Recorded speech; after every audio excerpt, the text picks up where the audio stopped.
자, 뱀이 하나님의 말씀을 왜곡하도록 만들어 놨어요. 하나님은 인간에게 모든 것을 다 허락하신 하나님이라기보다도 인간에게 허락하지 않은 것이 있는 하나님, 인간을 억압하는 하나님으로 이해되게 만들어 놨어요. 자, 이 이야기를 듣고 나서 하나님께 자신의 관심으로부터 자신의 결핍에 관심을 갖게 되는 거죠. 그러다 보니까 나타나는 현상이 3장 6절 말씀을 보십시오. 3장 6절 말씀을 보면 이렇게 말하죠. 여자가 그 나무를 본즉 먹음직도 하고 보암직도 하고 지혜롭게 할 만큼 탐스럽기도 한 나무인지라. 예. 자, 그리고 뭐라 그랬어요? 여자가 그 열매를 따먹고 자기와 함께 있는 남편에게도 주매 그도 먹은지라. 자, 이 말씀은 타락의 세 단계로 묘사가 되는 거예요. 보암직도 하고 먹음직도 하고, 예, 탐스럽기도 할 만큼 그런 존재가 됐다. 먼저는 보는 거예요. 욕망은 보는 것부터 시작되는 거예요. 뱀의 제안을 들었어요. 먹으면은 하나님처럼 눈이 밝아져서 선악을 알게 될까봐 하나님이 그걸 두려워하는 거다. 그 이야기를 듣고 자기에게 있는 결핍을 주목해 보니까 그것을 이제 보게 되는 거예요. 이전까지는 보지 않았던 거겠죠. 그것을 바라보게 되는 거예요. 바라보게 되니까 이제 그 마음속에 욕구가 올라오는 겁니다. 그 다음에 욕구 올라온 것이 감각적이고 심미적이고 지적인 욕구가 나로 하여금 그것을 따먹게 만드는 겁니다. 취하는 거예요. 테이킹이죠.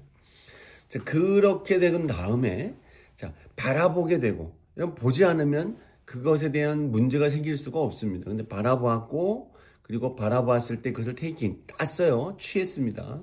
근데 문제는 그 다음에 또 일어나는 것이 이걸 주는 거예요. 기빙.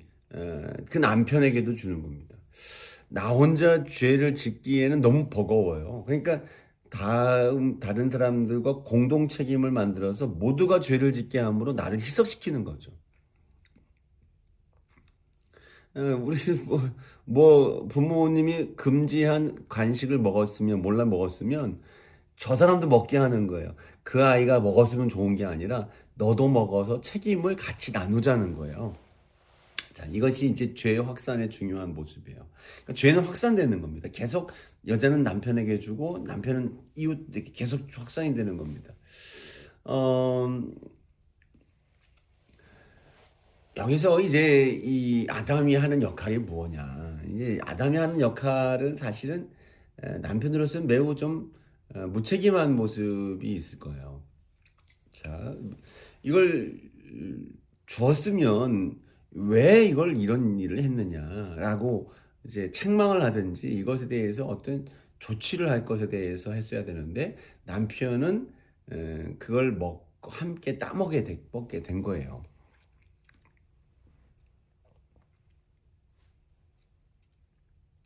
여기서 6절 말씀에 특별히 보면 그 열매를 따먹고 자기와 함께 있는 남편에게도 주었다. 이 함께 한다는 것이 전반적으로 그 여인에게 함께하는 남편을 의미하는 건지 아니면 지금 당장 그 현장에 함께 있었던 남편인지는 명확하지 않지만 그냥 전반적으로 그 범죄하는 자리에 함께 하고 있었다는 것을로 이해를 할 수가 있는 거예요. 남편도 그 선악을 알게 하는 나무를 따먹는 것을 본 거예요. 근데 거기서 그것을 제지하지 않은 겁니다. 그러니까 그것은 바로 뭐예요? 동참하는 거죠. 묵과 함으로 동참하는 거고, 그리고 자기에게 건네주니 책임의 소지를 그 아내에게 더 두고 있을지언정 자기도 그 죄에 함께 동참하게 된 것입니다. 자, 그 결과는 무엇일까요?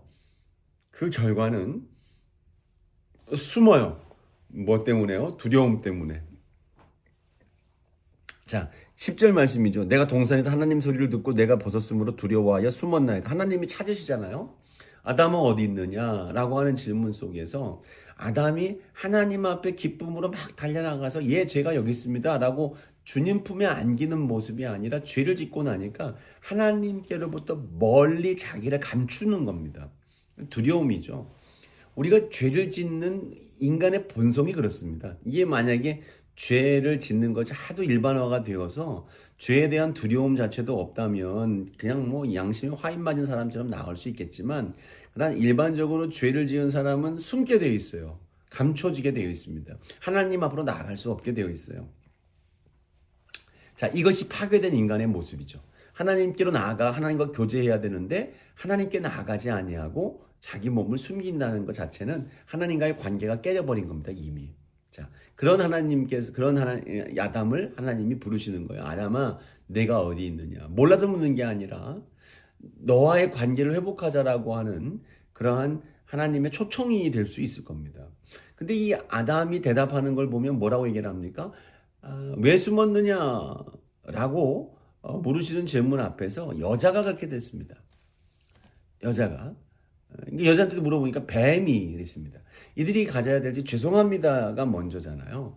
죄송합니다. 내가 잘못했습니다라고 하는 것이 이들이 가져야 될 첫 번째 태도인데, 당신이 만든 하나님께서 만드신 여자의 의 때문에 내가 이것을 먹었습니다.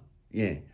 자, 결국은 뭡니까? 아내에게 책임을 돌리는 거예요. 또 결국은 무엇입니까? 아내를 지어서 나에게 붙여준 하나님이 책임이다라고 하는 것까지 책임을 전가시키고 있는 모습을 보게 되는 거예요. 여자도 마찬가지. 잘못했습니다가 아니라 뱀이 나를 꼬였습니다. 뱀 탓하는 거예요. 예, 죄는 책임을 분산시키기를 원하는 거예요. 관계를 깨트려 버립니다. 다른 사람을 희생양으로 만들려고 해요. 자, 이것이 이전에 남자가 여자를 보면서, 아담이 하와를 보면서 내 뼈 중에 뼈요 살 중에 살이라고 이야기했던 것과 얼마나 대조가 됩니까? 남자는 그렇게 비굴하고, 뭐 물론 여자도 마찬가지입니다만 비겁하고 비굴한 겁니다. 자, 이런 상황 속에서 하나님은 뱀, 여자, 또 우리 남자 순으로 심판을 선언하세요. 뱀에 대한 심판에서 가장 중요한 구절은 그러니까 창세기 3장 15절이에요. 내가 너로 여자와 원수가 되게 하고 내 자 후손도 여자의 후손과 원수가 되게 하리니 여자의 후손은 내 머리를 상하게 할 것이요 너는 그의 발꿈치를 상하게 할 것이니라 하시고. 예. 이 구절을 통해서 이걸 전통적으로 원복음이라고 얘기를 합니다. 첫 번째 복음. 복음의 출발이라고 하는 것인데, 성경 전체에서 구속의 첫 번째 약속, 구원의 첫 번째 약속이기 때문에요. 여자의 후손은 장차 올 메시아를 의미합니다. 즉 예수 그리스도를 예표하는 거고요. 뱀은 그 발꿈치를 상하게 할 것이다. 십자가의 고난을 의미하는 거예요. 근데 그 발꿈치를 상하게 하지만 큰 지장을 초래하는 건 아닙니다. 그 후손은 뱀의 머리를 상하게 할 것이다. 부활과 최후 승리를 말하는 겁니다. 그리고 사단에 대한 궁극적 승리를 의미하는 겁니다. 타락과 심판의 선언 속에서도 하나님은 이미 구원의 씨를 심어 놓으시는 거예요. 그러니까 즉 에덴 동산에서 뱀에 의하여 아담과 하와가 죄를 지은 그 시작으로부터 하나님은 구원의 역사를 진행을 하시는 거예요. 구원의 역사를 이루어 가시는 겁니다. 자, 이것이 하나님의 우리를 향한 마음인 거예요. 자, 특히 또 그 다음에 남자와 여자에 대한 그 심판에 대한 심판을 어떻게 해나가십니까? 여자의 심판은 두 가지 영역으로 보는데, 하나는 출산의 고통이고 생명을 낳을 때에, 즉 창조에 참여하는 행위가 이제는 고통을 수반하게 되는 겁니다. 두 번째는 남편과의 관계인데, 처음에 남편의 갈비뼈에서 동등하게 만들어졌다 그랬잖아요. 근데 이제는 어떻게 돼요? 이것이 균형이 깨져버리는 거죠. 지배와 종속의 구조로 이제 동등성이 상실되는 거예요. 물론 그렇다고 해서 동등한 것 자체가 없어졌다는 게 아니라, 이 동등해졌던 존재의 관계성이 이게 문화와 상황 속에서 죄로 말미암아 이 동등성을 깨트려 버렸다는 거죠. 남자에게 임한 하나님의 심판도 그렇습니다. 노동을 통해서 이제 먹을 걸 생산해야 된다는 거죠. 자, 또 에덴 동산에서 인간은 경작하고 그걸 지키는 일을 했어요. 그러니까 노동 자체가 문제가 아닌데 땅이 저주를 받는다는 거예요. 땅이 저주를 받아서 노동을 해도 땀을 막 수고의 땀이 엄청나게 흘려져야 먹고 살 수 있게 되는 겁니다. 그리고 죽음이 선포되는 거예요. 너는 흙이니 흙으로 돌아갈 것이니라. 자, 하나님께서는 아담과 하와를 이제 에덴 동산으로 내어 쫓으세요. 이제 이 속에서 하나님께서 이 아담과 하와에게 옷을 만들어 주시는 거예요. 자, 옷을 만들어 주시는데 그 옷을 만드시는 옷 자체가 가죽 옷이란 말이에요. 가죽 옷을 하나님이 지어 입히시는데 하나님께서 갖고 계시는 사람에 대한 그 애정, 그 사랑이죠. 요 끝까지 이제 담겨져 있습니다. 자, 이 부분에 가죽 옷을 입혔다는 것 자체가 사랑으로 그를 보호와 돌보기 위해서 가축을 희생시켰다라고 하는 차원에서 사실 어떤 이제 학자들은 이게 이제 제사의 원형이라고 보기도 하는데 사실은 그렇게까지 보기에는 좀 그렇다고 생각을 하고 네 그렇습니다. 어쨌든 에덴 동산에서 추방은 단순히 이제 사는 공간이 바뀐 것만을 얘기하지 않습니다. 하나님의 임재, 또 하나님과의 관계, 생명의 원천되는 그 존재로부터 우리가 멀어진 거예요. 떨어져 버린 겁니다. 자, 이것이 이제 24절, 3장 24절 말씀에 보면 이제 그 생명나무를 지키는 장면도 나와요. 22절. 생명나무 열매도 따먹고 영생할까 하노라 하면서 이제 24절 말씀에 보니까 그룹과 두루 도는 불칼을 두어 생명나무의 길을 지켰다. 그러니까 우리에게는 어쨌든 생명이 우리에게 주어지지 못했다는 거예요. 우리에게는 사망을 이길 수 있는 힘이 없는 거죠. 자, 이것이 이제 원복음에 나오는 죄의 역사입니다. 죄의 출발, 기원.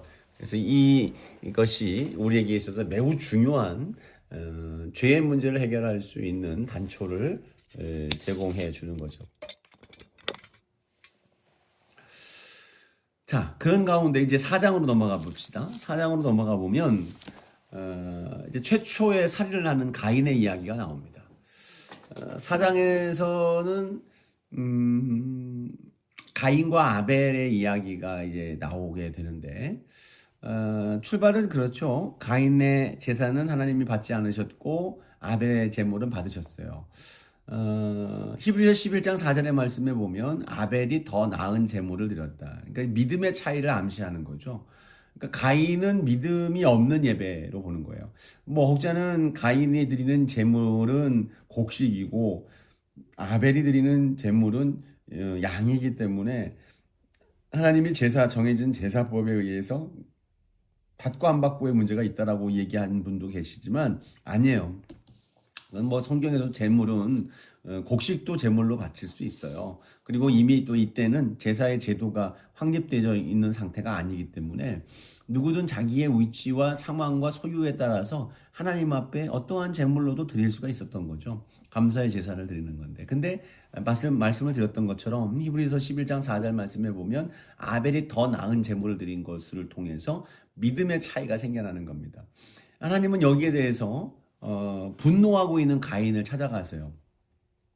가인이 왜 분노합니까? 죄가 문 앞에 엎드려 있으니 죄가 너를 원하나 너는 죄를 다스려라라고 이제 죄에 대한 부분들을 주님이 언급을 하셨죠.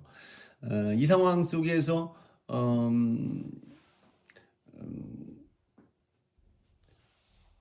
죄의 문제를 가인 스스로도 이제 인지를 하게 되는 거 아니겠습니까?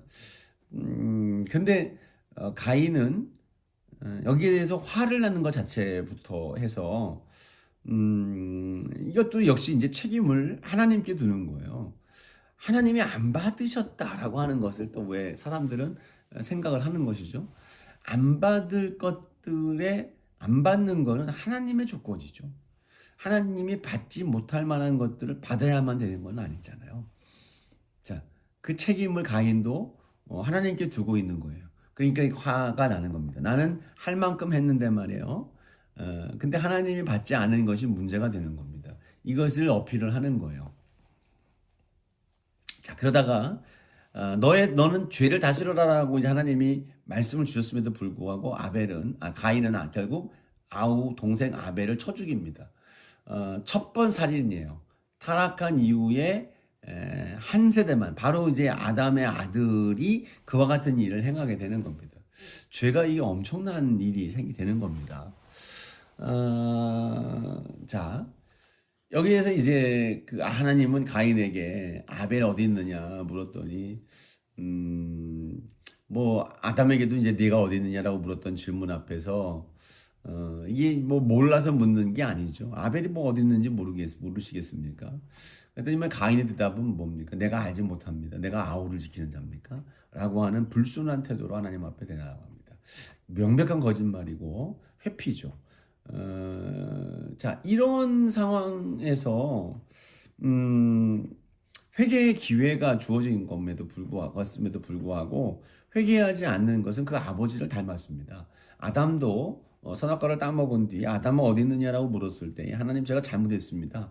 명령을 어겼습니다라고 했으면 달라진 이야기가 될 수도 있습니다. 근데 그는 그렇게 하지 않았죠. 하나님이 주신 두려워서 베풀었습니다. 하나님이 만들어주신 여자리에 의해서 내가 먹을 수밖에 없었습니다. 이런 변명들을 하게 되는 겁니다. 똑같은 이제 그 아버지의 그 아들이 되는 거예요. 자, 그럼에도 불구하고 놀라운 것은 가인이 그런 잘못된 행동을 했음에도 불구하고 하나님은 그를 보호해 주신다는 겁니다. 다른 사람들이 이 가인을 해하지 못하도록 4장 15절을 말씀해 보니까 지켜주시는 거예요.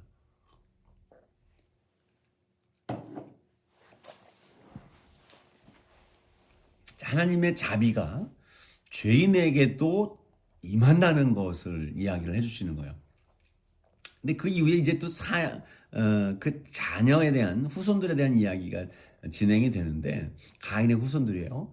문명이 발달되고 음악도 발달되는 거예요. 금속도 발달되고 문명이 발달되는 그런 가운데에 가인의 6대손에 보면 6대손이 나와요. 23절 24절 말씀 4장 23, 24절을 보면 그 가인의 이야기가 노래가 나오는데 복수를 노래하고 있어요. 아담과 실라여 내 목소리를 들으라. 라멕의 아내들이여 내 말을 들으라. 나의 상처로 말미암아 내가 사람을 죽였고 나의 상함으로 말미암아 소년을 죽였다. 내가 상처를 받고 상함을 받았다고 해서 사람을 죽였다는 것을 노래하고 있는 거예요.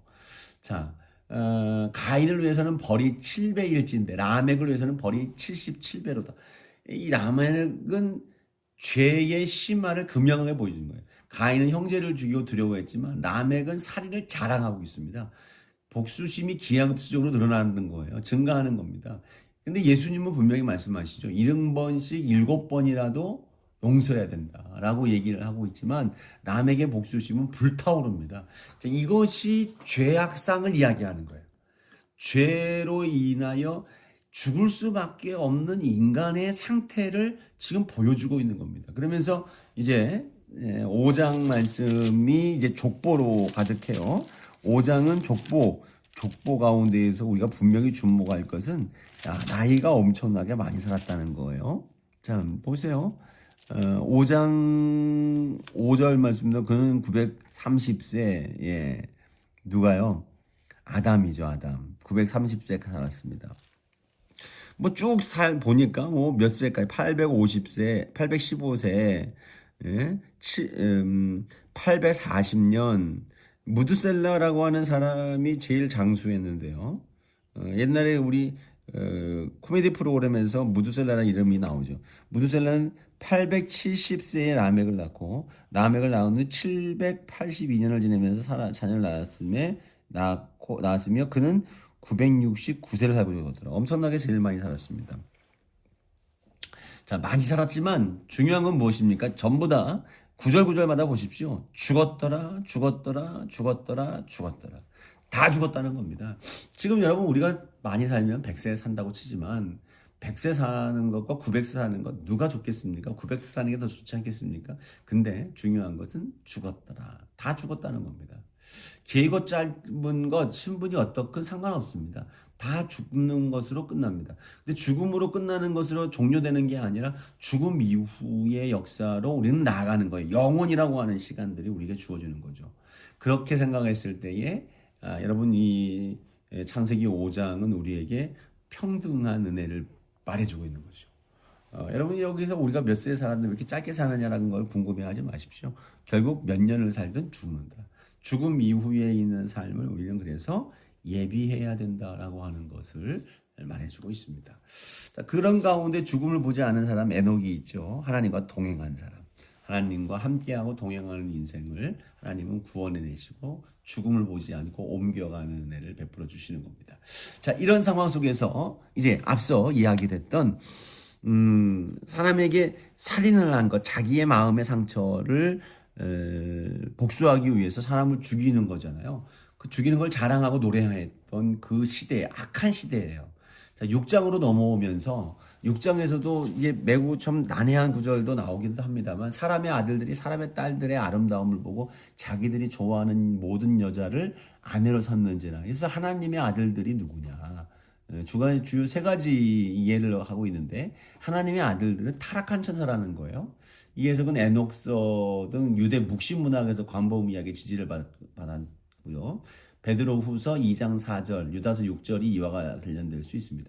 또 하나의 해석은 셋의 후손들과 가인의 후손들 사이에 혼인이라는 거예요. 그러니까 셋의 자손들은 경건한 사람들로서 그 이후에 나오잖아요. 자, 그런데 가인의 후손들, 세상적인 자들 사이에 결혼을 한다는 겁니다. 이런 해석이 이제 루터나 칼빈이라든가 이런 분들이 종교개혁자들이 지지를 했고요.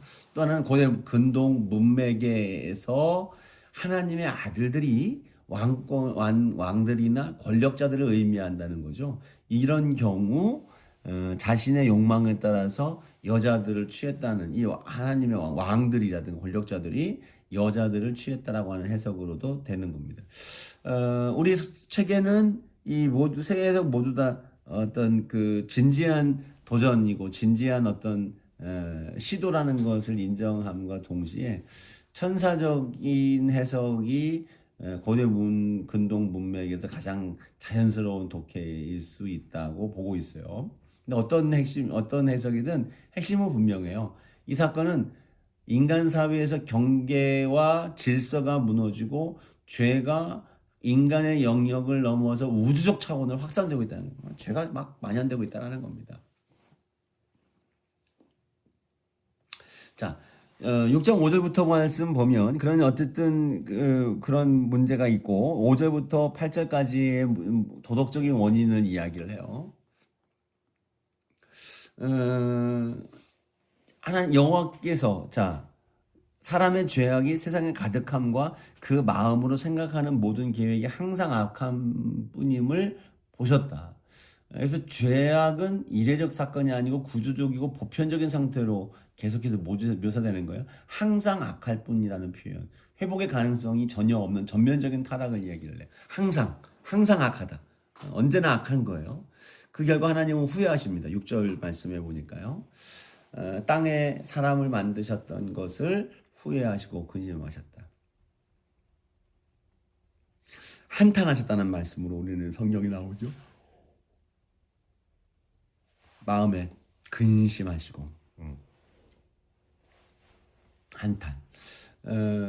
이것이 하나님이 잘못 예측했다. 하나님이 실수했다라고 하는 개념보다는 인간의 고통과 죄에 대한 인격적으로 반응하시는 하나님의 마음 표현하는 신인 동영론의적인 언어인 거예요.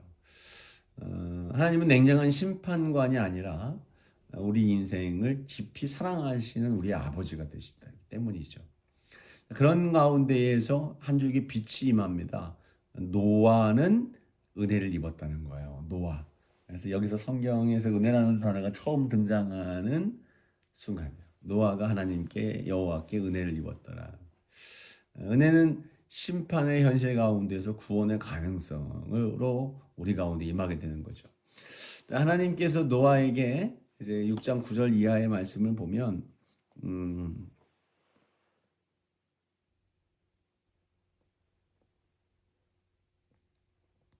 명령하시는 장면이 나와요. 방주의 크기 자체가 구체적으로 주어지죠.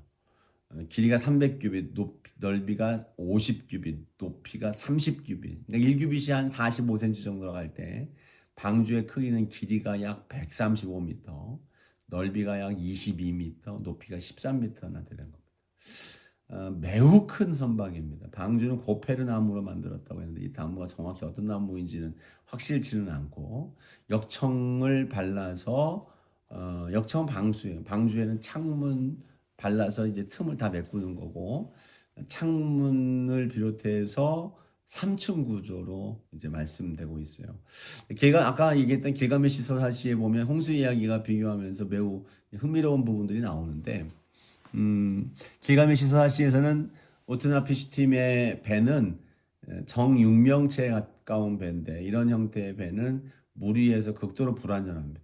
그러니까 반면 창세기에 나오는 이 방주 길고 납작한 형태로서 실제 이제 바다에서 띄운다고 한다면 물에 뜨기에 매우 적합한 비율이라고 얘기를 합니다. 어쨌든 창세기의 본문이 단순히 그냥 신화적 이야기가 결코 아니라는 거 분명히 우리에게 보여주고 있는 겁니다. 실제적 규모, 축구장이 한 100m에 68m 정도라고 된다고 한다면 축구장 하나에 이제 2개, 3개가 이렇게 들어가는 거예요. 그죠? 길이는 거의 비슷한 거예요. 자, 홍수를 이제 당면하게 되는 거예요. 홍수를 이제 당하게 됐을 때 방주 안에서의 모습들이 이제 장면이 묘사가 돼요. 7장과 이제 홍수와 이제 8장 홍수의 외적인 부분들과 내면적인 부분들을 다 방주의 내면적인 부분들을 이야기를 하고 있는데 얼마나 지냈는지 이제 정확히 나오기도 해요. 홍수가 시작된 게 노아가 600년 2월 17일 날 시작됐고 방주 나오던 것이 601년 2월 27일이니까 약 정확히 이제 만 1년 가까이 1년 조금 넘게 이제 보낸 거예요. 홍수 동안 하나님이 노아를 기억하셨다는 표현이 나옵니다. 하나님이 노아와 함께한 방주에 있는 모든 들짐승들과 가축을 기억하셨다. 하나님의 기억은 단순한 인식이 아니라 그것이 행동으로 이어지는 관심과 돌봄입니다. 하나님은 이렇게 기억하셨다면 하나님은 그것을 반드시 그에 상응하는 은혜와 복으로 갚아주시는 거죠.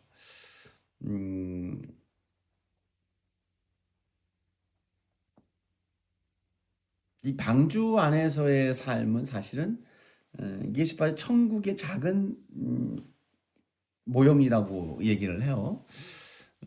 그 수많은 동물들이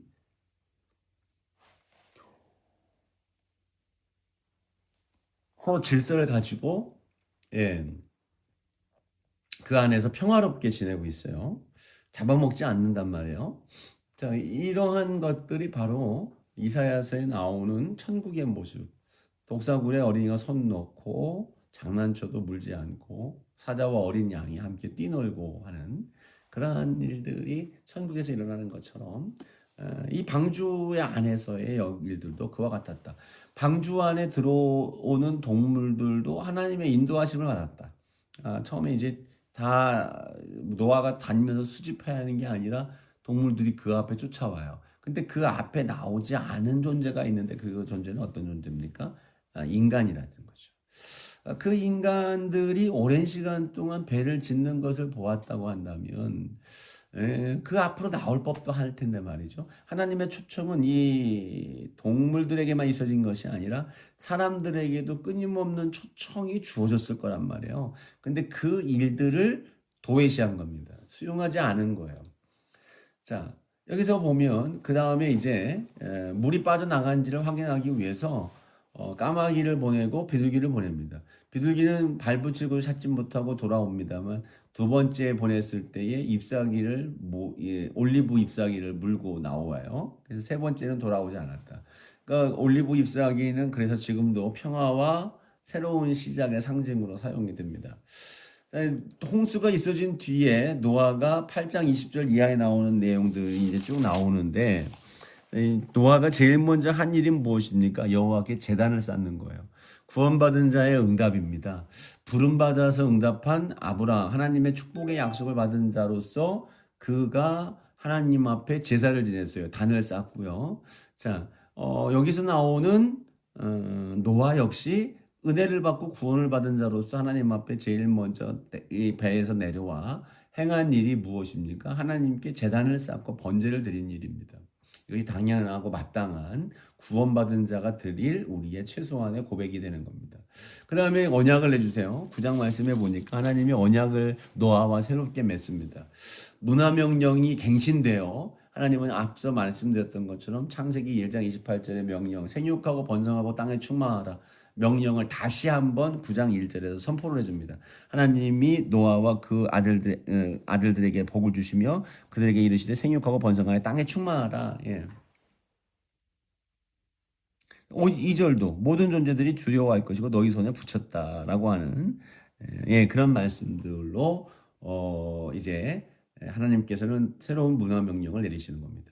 또 하나는 육식을 허용하시는 거죠. 9장 3절에 보니까 모든 산동물은 너희 먹을 것이 될지라 채소같이 내가 이것을 다 너희에게 주노라. 자, 또 살인금지 9장 6절이죠. 다른 사람의 피를 흘리면 그 사람의 피도 흘릴 것이니 이는 하나님이 자기 형상대로 사람을 지으셨습니다. 자, 이것이 결국 다른 사람 피 흘리면 그 사람의 피 흘릴 것이고 동해보상이 나오는 거죠. 자기 형상대로 사람을 지으셨기 때문에 이마고데이가 여기서 다시 나오는 바 하나님의 형상을 입은 자들을 우리가 임의로 어떻게 할 수가 없다라고 하는 거예요. 자, 네 번째는 무지개를 보여주시는 겁니다. 9장 12절부터 17절까지입니다. 다시는 홍수로 사람들을 멸하지 않겠다. 생물을 멸하지 않겠다라고 하는 약속의 증거로 무지개를 주시는 겁니다. 자,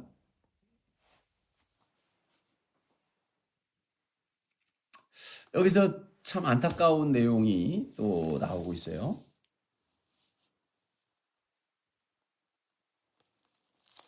자, 18절 이하죠. 셈과 함과 야벳이 이제 노아의 세 아들인데 어느 이 포도주를 너무 과하게 먹은 이 노아가 잠을 자다가 실수로 바지를 벌거벗고 잠을 자게 돼요. 그때 이제 함이 아버지의 벌거벗은 것들을 보고 형제들에게 가서 보고를 했습니다. 근데 이제 셈과 야벳은 아버지의 수치를 이제 뒤로 걸어 들어가서 이제 덮어줌으로 인해서 종결이 됐어요. 근데 이것으로 끝나는 것이 넘어서서 노아가 일어나서 보고 듣고 함을 저주를 내요. 그리고 셈과 야벳은 축복을 합니다. 자, 이것이 정확히 무엇을 의미하느냐라고 하는 그런 이 논쟁도 이 안에 담겨져 있습니다. 핵심은 뭡니까? 가정 안에서 불경과 경건의 대조, 또 긍휼과 그렇지 못함에 대한 대조, 이런 부분들을 우리에게 보여주고 있습니다. 자, 이제 마지막 부분인데요.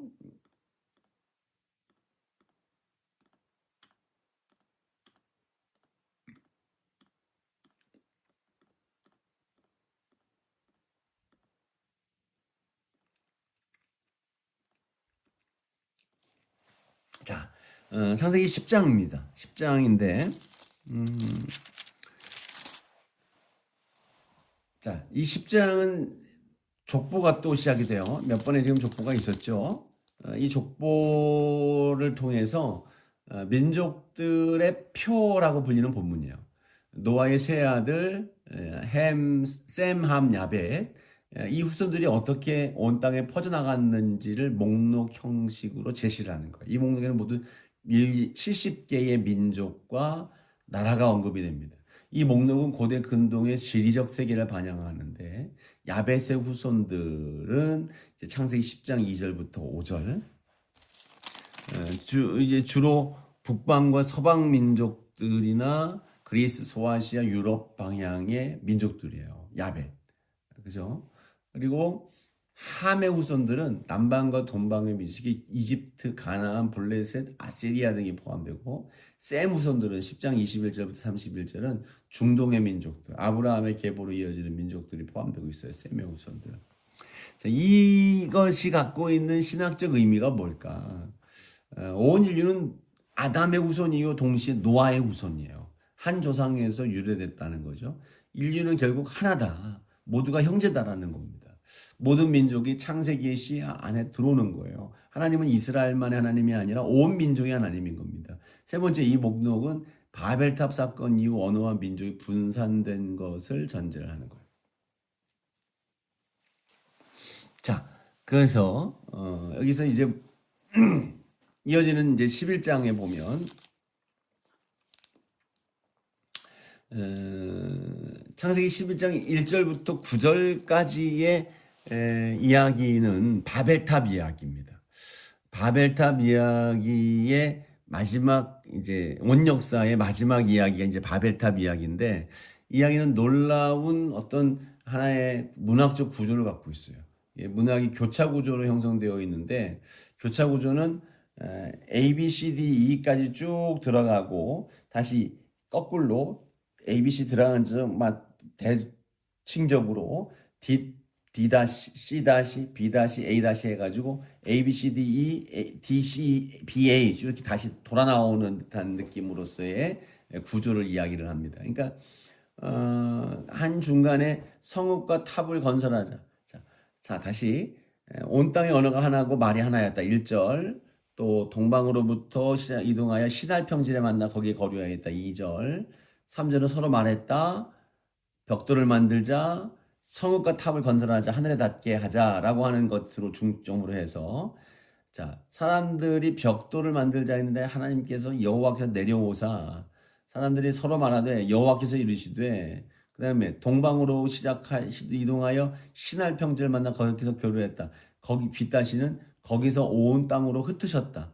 거류한 지들을 흩어놓으신 거예요. 그리고 A, 온 땅의 언어가 하나고 말이 하나였더라. 그거에 대칭되는 A-가 그 이름을 바벨이라 하니 온 땅의 언어를 거기서 혼잡하게 됐다. 그러니까 언어가 하나였고 말이 하나였는데 이 사건을 통해서 온 땅의 언어가 혼잡해졌다라고 하는 것을 말하고 있는 겁니다. 탑을 건설하는 것은 인간의 의지예요. 근데 이 탑의 목적이 무엇이냐? 하늘에 닿다. 그리고 명함을 내자는 거예요. 그렇다면 하나님이 내려오셔야 되는 거죠. 하나님이 내려와셔서 하나님의 역사를 볼 수밖에 없는 겁니다. 자, 그렇다면 바벨탑 성 건설이 진정 동기가 뭐냐? 하나님과 같이 되고자 하는 동기의 연장선이다. 자, 앞서 가나안 에덴 동산 안에서 아담과 하와가 하나님이 먹지 말라는 선악 나무 열매를 따먹은 이유는 무엇입니까? 자기가 하나님처럼 되고 싶어하는 마음입니다. 자기가 하나님처럼 되고 싶어하는 마음이 그 마음 속에 있는 순간 그 결핍을 충족받고자, 그러면 끝나는 거잖아요. 그렇게 나아갔던 거예요. 바벨탑을 건설한 동기도 역시 마찬가지입니다. 우리 이름을 내자. 하나님처럼 된다는 겁니다. 하나님처럼 우리가 창조할 수 있다는 거예요. 하나님처럼 능력이 있다는 것을 이야기를 하고 있는 거예요. 근데 하나님처럼 된 자, 또 흩어짐을 면하자. 흩어짐을 면한다는 것은 무엇입니까? 임의로 하나님이 뒤집어 놓으면 우리는 그것을 우리 임의대로 결정할 수 있는 존재가 되도록 하자라는 것을 의미하는 그러한 반신앙적 모습이 되는 겁니다. 하나님께서 이 바벨탑 건설자들에 대한 평가를 내려주시는 바, 이것은 절대로 있을 수 없는 일이 되는 거죠. 바벨탑이 상징하는 것은 단순히 높은 건물을 의미하지 않습니다. 하나님이 없이 살 수 있다. 하나님처럼 내가 되고자 하는 그 교만한 마음의 발현들, 이러한 것들이 결국은 무엇입니까? 바벨탑 건설의 동기이기도 하고, 그리고 그러한 사람들의 죄성에 대한 부분들을 의미하게 되는 것입니다. 자, 하나님께서 이 상황에 개입하셨다. 그래서 하나님이 내려오셨다라고 하는 것을 성경은 이야기함과 동시에 하나님이 언어를 혼잡하게 하셨음을 밝히고 계십니다. 이 조치에 대해서 신학적인 이해가 중요한데요. 이건 단순한 형벌이겠습니까? 아니면 하나님의 보호겠습니까? 오늘 교과서에 나오는 외람을 비롯해서 여러 학자들은 이것이 형벌인 동시에 보호, 돌봄이라고 얘기를 해요. 하나님은 6절에서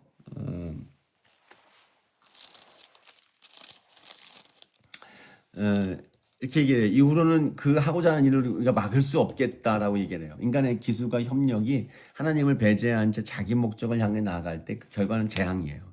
언어의 혼잡과 분산은 그러한 집단 죄악의 무한 확산을 막는 방어막이기도 한 거예요. 동시에 이것이 심판인 겁니다. 에덴의 타락 이후 하나님과의 관계가 파괴됐고 이제 바벨탑 사건 이후 인간 상호 간의 소통마저 파괴가 되는 겁니다. 죄는 수직적인 관계와 수평적인 관계 모두를 다 부서뜨리는 겁니다. 자, 이런 상황 속에서 우리는 한 번 더 생각해야 될 게 바벨탑을 통해서 언어가 흩어져서 말이 통하지 않아요? 자, 근데 오순절 사건 사도행전 2장 말씀에 보면 놀라운 대책을 보여주는데 바벨에서 언어가 분열되어서 사람들이 서로 이해를 하지 못하게 되는 상황 속에 오순절에 성령이 임하니까요. 서로 말이 통하지 않던 사람들이 각 나라 말로 복음이 전파되게 되는 상황들이 경험되는 겁니다. 하나님이 우리 가운데 입술로 주권적으로 역사해 주시니까 결국 바벨을 통해서 혼란과 분열, 혼잡함 이것이 결국은 오순절 성령 안에서 하나님 안에서 다시 다 통합이 되고 연합이 되었다는 것을 얘기를 하는 거예요. 자, 이것이 이제 우리가 오순절 날 있었던 성령의 임재 역사 속에서 경험할 수 있는 하나님의 은혜가 되는 겁니다. 11장 10절부터 족보가 또 나오는데 이건 이제 노아의 후손들을 넘어서서 셈의 후손들을 쭉 얘기를 하고 있습니다. 이 족보는 이제 창세기 5장의 족보, 5장의 족보 아까 언급을 했는데, 그렇죠? 낳고 죽고 했다는 것 말이에요. 자, 이 족보와 유사한 형태를 가졌지만 수면이 점차 짧아지는 것이 보이고요. 그리고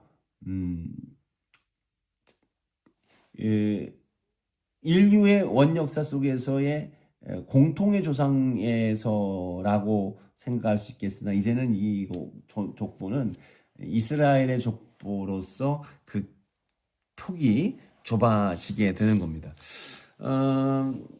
자,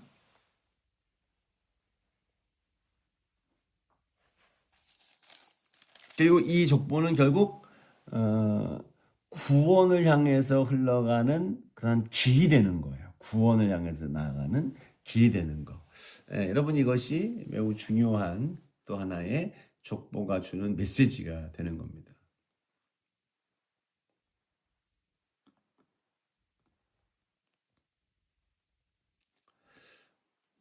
자, 종합적으로 이제 강의를 마칠게요. 오늘 이제 원역사를 함께 살펴봤는데, 자, 창조에 대한 부분들을 먼저 얘기를 했어요. 원역사의 첫 번째 신학적 주제는 창조의 선함입니다. 하나님은 모든 것을 만드시고 보시기에 심히 좋았다라고 선언을 하셨어요. 물질 세계는 악하지 않습니다. 영지주의적인 이원론, 즉 영은 선하고 물질은 악하다라고 하는 그러한 이해를 성경에서는 우리는 용인하지 않습니다. 하나님은 물질의 세계의 창조자시고 또한 영적 세계까지도 다 창조하신 분이에요. 그 하나님의 창조는 본질적으로 다 선합니다. 다만 인간이 이것으로부터 타락하고 쫓겨남으로 인해서 처음 의도하셨던, 그러니까 처음 하나님의 창조와는 본질적으로 달라져 있는 그 상태를 우리는 보게 되는 겁니다.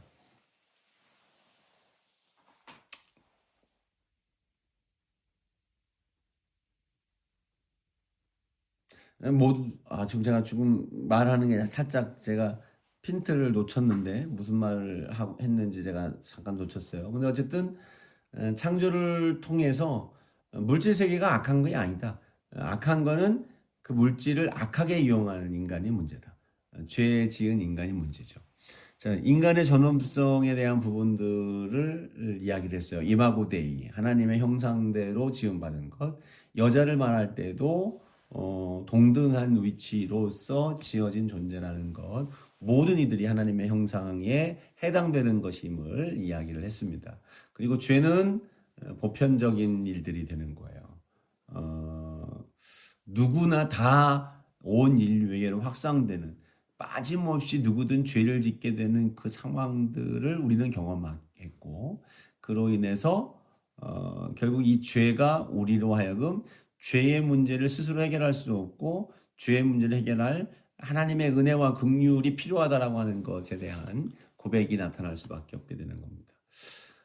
하나님께서는 그러한 죄로 가득한 세상의 심판을 통해서 그 구원의 자리로 나아갈 수 있도록 기회를 제공해 주신다는 것, 그리고 이어지는 이 구원의 역사의 흐름이 결국은 아브라함을 통해서 이 죄의 문제로 만연되어져 있는 우리를 어떻게 구원해내시는가로 연결이 되어지고 있습니다. 그 한 사람으로 집중이 되고 있는 거예요.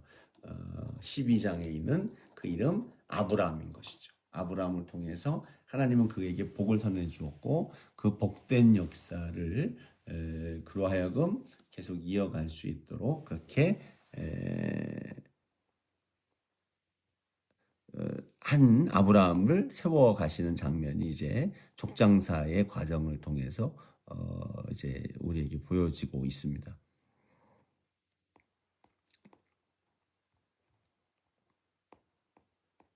자, 다음 이제 과제입니다. 이제 과제는 창세기 12장부터 50장까지 읽어오시는 거예요. 창세기 12장부터 50장까지 읽어오는 것. 자, 요거 어렵지 않습니다. 창세기 12장 12장부터 50장까지. 자, 족장사입니다. 족장사. 그 당시 사실 이제 아브라함도 그렇고 이삭과 야곱에 이르기까지 그들은 한 부족처럼 족장의 위치로서 그 공동체를 이끌어 가고 있었던 거죠. 그러한 것이 그 당시에 배경이었고, 자, 그 부분들은 이제 다음 시간에 우리가 함께 나누려고 합니다. 자, 창세기 12장부터 50장까지 읽어오는 것 여러분 잊지 마시고 오늘도 수고하셨습니다. 기도하겠습니다. 하나님, 처음 역사를 통해서 우리의 기원과 죄의 출발과 또 예수 그리스도가 우리에게 왜 필요하신 분이신지를 알게 되었습니다. 주님, 이 시간 우리 모두 주님 앞에 불러주셔서 주님의 귀한 사명자로 쓰시는 이들에게 은혜를 더하여 주시고 새 힘을 부어 주시어서 맡기신 사명과 일들을 기쁨으로 잘 감당하게 도와주시옵시고 그 일들을 감당할 수 있도록 지혜와 용기와 믿음을 늘 공급하여 주시옵소서. 함께 하심을 감사드리옵고 예수님 이름으로 기도합니다. 아멘. 예, 수고하셨습니다. 다음번에 또 뵙겠습니다.